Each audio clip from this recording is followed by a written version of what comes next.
Hey guys, welcome to Hollywood Hills for this week's episode. It was a double banger, but with a difference. It was the Bronze Roof qualifier up in Lesotho, combined with the third round of the Enduro SA National Championship Racing Series. So that's what we're going to be talking about, and then we'll throw forward a little bit later on with what is going down for the rest of the month and the early week race of June. Can you believe it? Already starting to say the word June. We're about at the halfway knuckle. So let's start things out with the Bronze Roof qualifier.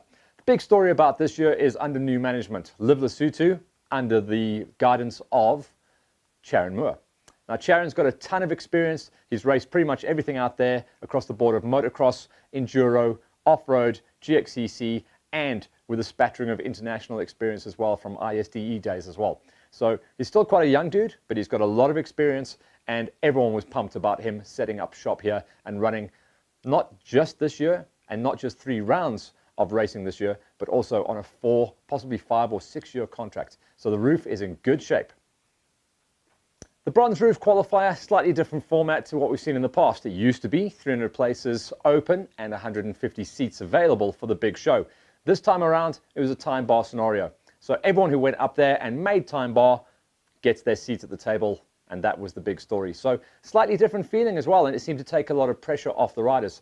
The layout was a 95-kilometer loop, basically in the lowlands. The cultural village, I call it Tiramisu because I can't pronounce its full name. But that was basically just a couple of Ks outside of town, which meant that there was plenty of accommodation for everyone, and there was a really good vibe.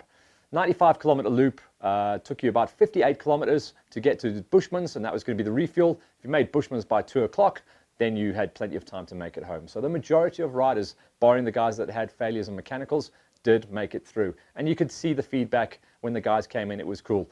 For first 25 Ks in the lowlands, then a couple of small passes, nothing too bad. Bit of traffic on some of the hills, but really the majority of the feedback was very strong. The standout rider, the man that walked away with the win, was a guy called Austin Stewart from KZN. He absolutely hammered the guys, and he puts himself on the top. He's the winner of the bronze qualifier, but will he be the winner of the bronze category come December? The rest of the guys, there was so many stories to catch up on, but really the just whole vibe of it felt really good. And for me, it just feels like the Roof of Africa is in really good hands under Charon Moore and Live Lesotho management. The other thing that was going on up there was obviously round 3 of the SA Enduro Championship.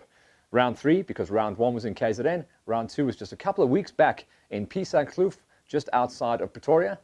Really tripped over the pronunciation of that one, didn't I? Pisankloof. I'll try it again. Pisankloof. No, can't get it. But round 3 is Lesotho. I can't pronounce that. And it was always a really cool thing to have a mid-year race in Lesotho. A couple of years ago, it was the final round, and it was kind of like poorly attended. This time around, right smack bang in the middle, meaning it was going to be a tiebreaker. A lot of guys were sharing points coming into this round. We're going to concentrate on the E1, E2, and the high school categories for this before we look at what is going on for the rest of the month. So in the E2s, the big story the whole year has been a 1 and 2 for Flanny and a 2 and 1 for Scott Burberry, meaning they both had the red plate points leaders situation coming into this round. So no matter what, this was going to be the tiebreaker. They went out the gate together. They worked together in the early laps. They were on the scorecards for 4 laps of racing. Eventually, lap number 3, Flanny started to drop the hammer, really threw down a hot lap, and that was his breaking point. Scott was kind of there with him. That gap was held. And even though Scott reacted well at the end of lap number 3 and 4, it was clear that Flanny was in the zone and on point, and he ran and got the numbers done. So he takes the first 2 wins of the season. Scotty goes 1-2-2. That means that going into round number 4, Flanny is the breakout champion. Scott's in second place and will be there to pick up the pieces if anything goes wrong. But it's a clear leader now for Flanny on the Yamaha as he tries to run away with his first E2 championship after being crowned E1 champion in last season. A great comeback story as well to see Will Wade Slater, the Slayer. I've been calling him for many years the king of the Impy, but coming this year, after he had a ton of injuries last year, he started off by taking quite a few scalps. He got wins at the WFOs, he's got wins at EWXEs, he's been in really good form. Then he broke his other wrist on a mountain bike injury, so he was kind of out of this championship, but he came straight back into power seats and got a 3rd place here in Lesotho. So it was return of the Slayer, but the big story on that gate was Flanny taking his 2nd win and now starting to run away with this championship with Scotty on his heels. In the E1s, the story was a win at round 1, a win at round 2, and now a win at round 3. You'll see the big picture there. 3 on the fingers for the big kid, William Oosthuizen. He is absolutely charging, and this is going to be his year. You can see it. He just needs to stay strong. Even a big crash over the bars and out the front door couldn't slow him down. He had a good enough gap on lap 1, 2, 3, and 4 to maintain and manage the whole situation. So he is running away with this one. He goes into round 4 with a healthy points lead, but we'll keep an eye on Lloyd Kirk. Lloyd's been rock solid consistent. He has been on the podium at every single round so far, and Lesotho was no different. A second place, and he kept William very honest in the early laps. It was the late fade that he just couldn't hang with. So that gave a nice gap on the final lap to William Oosthuizen as he runs out front. Kirky was in the number 2 position, and it was a third place, a new name. And that's been a bit of a story for 2019. A couple of new names and new faces starting to climb the ladder. And I wouldn't be surprised if by the end of the season we'll see even different names and different flavors coming forward. Third place in his first National Enduro podium, Brad Cox. One of the busiest riders in motorsport at the moment. He's racing off-road, enduro, GXCC, GNCC. He's busy. So it's great to see him really get what he's putting in. He's getting out what he's putting in. You know, he had to pull out of the Pretoria one due to sickness. And it looks like he's back to full fitness now as well. So he was a new arrival on the podium, and that was very cool to see. And that may change up the championship towards the latter stages for the second and third on points. On the high school gate, another double red plate scenario coming into the third round. The opening round was taken by Paltzer. The second round was taken by Heinrich Aust. But when either one of them won, the other one got second place. So same situation as Flanny and Burberry, tied on points. Tiebreaker, Lesotho, Aust. And he really was in a class of his own. He came out absolutely swinging. He got an early lead over Paltzer, and Paltzer didn't seem to be able to react at all. Although Paltzer locked himself in on the later laps. Remember, the high school race is doing 3 laps rather than the pro categories racing 4. So in a way, it's more intense for the high school racers. They've got to really come out the gate hard. And if you have a bad lap 1, it's very difficult with only 3 laps in hand to actually recover from that. So it was Aust that goes a second, and 2 wins on the bounce now.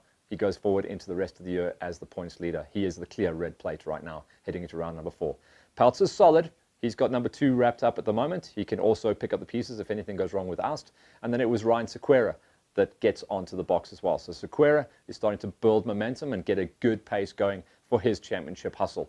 He's definitely become a tasty rider, and we'll watch out for him. But on the high school gate, it was Aust, and is Aust, that runs into round number 4 as the points leader. That's all we're going to focus on for the Bronze Roof qualifier and our national categories. What is on the page going forward into the rest of the racing month? Well, hang in, because it's a busy one. So coming up this weekend is the next round of the GXCCs, Bapsfontein. The big story there is we've had some late rains, but those late rains are now gone. We haven't had rains out in the Bapsfontein area for about 2, maybe 3 weeks now, so we're expecting it to be dust bowl racing. This is also coming into the halfway knuckle of the season, so it's going to be interesting, and next week we'll be reporting in from the GXCCs to see who walks away with some good points on the plate. That's GXCC next weekend. The last racing weekend of the month, I travel up to Middelburg and the long-awaited second round of the Farm Jam.